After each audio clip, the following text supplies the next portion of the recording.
immediately, I should say. I was taken out of Catholic school in first grade and put in public school so I could get services. That might have been the high point of my educational career, getting taken out of Catholic school.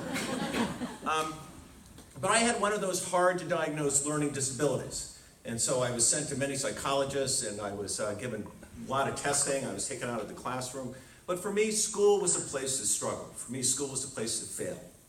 And it was a place of real high anxiety, because every few months, and my fellow alternative learners can attest to this, the thing that happens every few months is that you get a report card.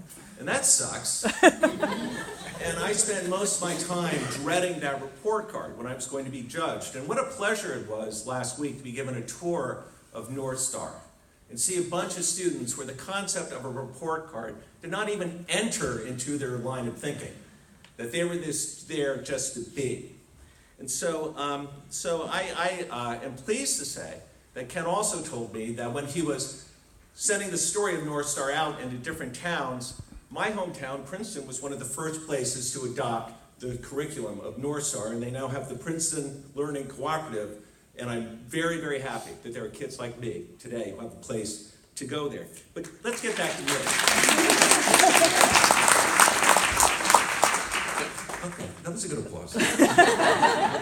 I just want to also say that school wasn't terrible for me. I mean, I was a voracious reader, and I had an interest in theater at a very young age. At a very young age, I loved reading plays. I loved listening to musicals. And so that's really kind of what got me through school. I want to label the next part of this speech as this is called defeats, which is another way of saying redefining success. My travels through school were sort of up and down, somewhat comical, but by the time I hit high school, I just kind of hit the skids. And so my parents sent me away to a school called Darrow School, and this was the first time that I really found a place that was the right place for me. And I think a theme of today is finding the right place for us all. And this school was a wonderful place, and I really discovered my love of theater there, and I made a lot of good friends. Unfortunately, my learning disability was not picked up, and I continued to struggle academically. And one of the things I discovered is that I could self-medicate my anxiety by drinking. And so as I went through my Darrow experience, I got closer and closer to my senior year. And, you know, when I grew up in Princeton, they'd always talk about shelf schools. Oh, she's going to a top shelf school. He's going to a lower Ivy.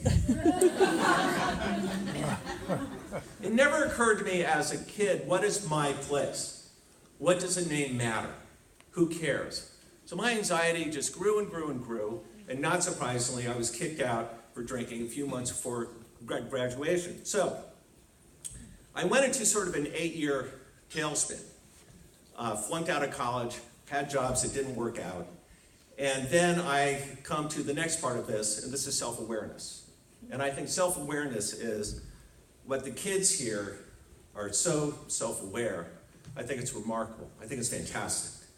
And my self-awareness came when I quit drinking, and I asked for help. And I think asking for help is the best lesson that I could ever pass on to my students. Never be afraid to ask for help. I got help, and I found a group of people who were like me. It was a refreshing piece of business to be able to go to a place where people told stories that were really far worse than me at these 12-step groups. As one friend of mine once said, where else can you go, stand up in front of a group of strangers, tell them the worst things you ever did, and then they all clap? But I found a place where I fit in. And because of that, my life did get better. I re-met Valley, who had gone to Darrow when we were there. We got married, 2 wonderful kids, and life went on. But there was school. I did want to finish college. I wanted to finish college just for myself, just to say I did. And that's when I discovered University Without Walls.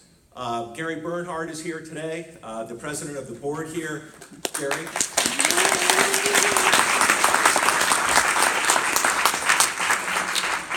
Gary and a group of other incredible educators came up with the concept of starting a college where adults could return to college, have self-directed programs, and Susanna touched on this. In other words, study what you love, Right, kids? Study what you love, and you get life experience. Unfortunately, you get credit for life experience. Unfortunately, you do have to take those other courses, which was horrible. So I started, I stopped, I started, I stopped. Kate Damon, who's going to be speaking, is a fellow UWW grad. We had to take geology. I got the lowest grade in my midterm in my class of geology, which people only showed up for the midterm. But, you know, what happened to me in geology is that the professor took an interest in me. And he gave me a couple of assignments to do because he knew that I was more of a writer. I didn't care about rocks, but he gave me an opportunity to track earthquakes. And he really took an interest in me. And I thought it was really fun. I called up my sister in San Francisco. I said, move. And so I graduated, and I moved on with my life. Here are some of the things I think I share with the students at North Star. Number one, finding my place. That's called vamping, when you stall.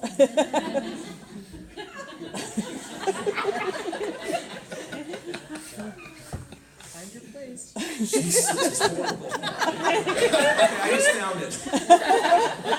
I teach this for a living. What I share with the students in North Star.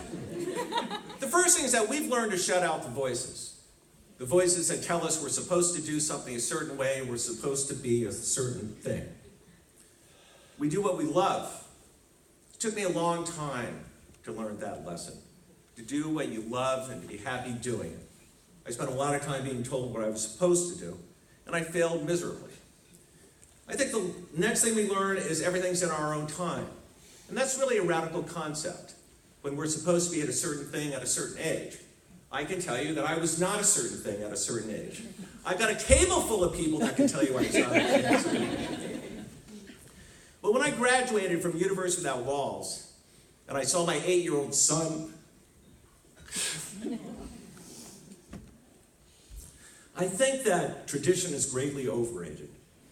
And I think that the kids here know that. So where I am today, I teach at a school that I love.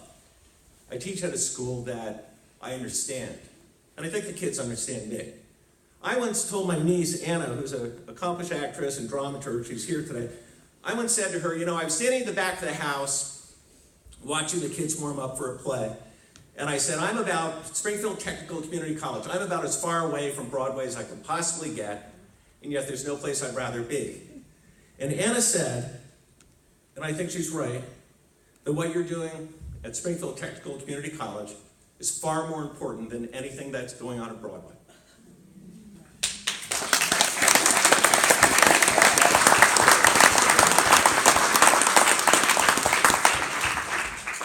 Finally, what I share with all my students, my fellow learners here, is that we learn from outside the classroom. I want to share now with the parents here. I salute all of you. I congratulate all of you. We have learned from our children, haven't we? Yeah.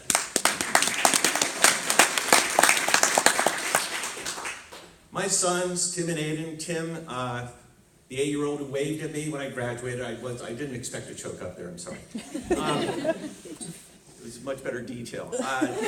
Tim was diagnosed with dyslexia when he was 7, and because of Tim, I went out and I got a diagnosis for myself, and they finally told me. They said, I went to an educational psychologist, and she said, you have ADD, but really you have no executive function. And I said, that was not a laugh line. Let's laugh at my disability. I said to the psychologist, I said, what's that? And she said, well, basically, you can't organize. And I said, no shit.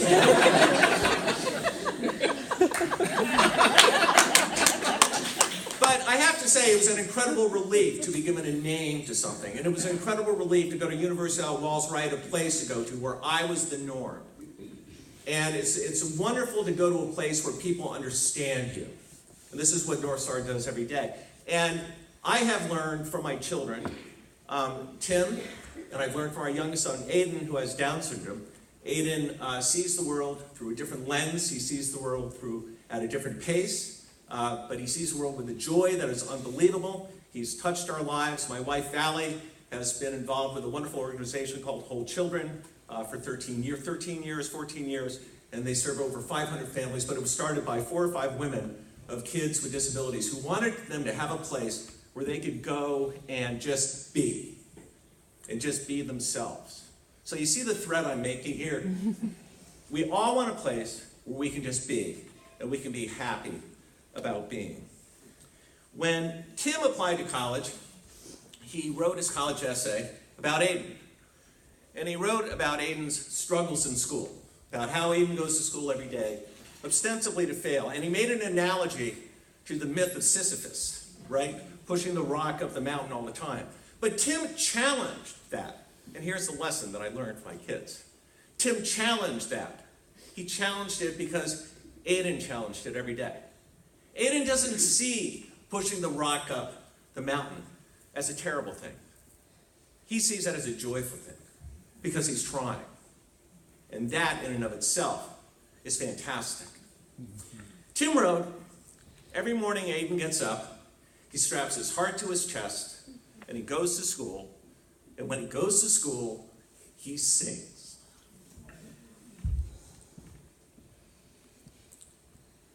We all want to sing. We all want to have a place where we can be ourselves. For North Star, you've been doing this for 22 years, and I congratulate you. And to all the kids here, I wish you great joy on the journey to discovering yourselves. Remember that the joy of journey is not the end of the journey. The joy is in the journey itself. Congratulations to North Star and the amazing work you're doing. And thank you very, very much. I'm very honored by this. Thank you.